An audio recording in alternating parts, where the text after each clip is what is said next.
vakomana veSWAPO vanozivikanwa kuti vari affiliated aiwa neECN Electoral Commission aiwa yemuNamibia vauya vachitaura mashoko avhuna vanhu agura vanhu pamusoro pekuti nyika yose inoziva panguva ino kuti vanhu vari kuda rerun yemaelections. Zvinoda kuti pane zvakawandisa zvatingaramba tichingodzokorora zvinongozivikanwa nevanhu kuti taneta nazvo, but musara nhasi mashoko avaya vachitaura pamusoro pemaelections avo aiwa ashamisa vanhu. Sarambira mashoko abudanyorwa panapa, don't subscribe or like or turn on the bell icon.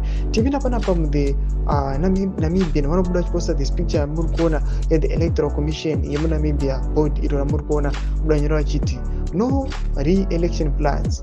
The Electoral Commission of Namibia says it has made no plans for a rerun for the elections after opposition political parties on Sunday said they plan to challenge the election results. Mashoko ari shocking anobuda chitaugwa neECN ichiti aiwa hatina kana kumboplana kuti tichaita rerun.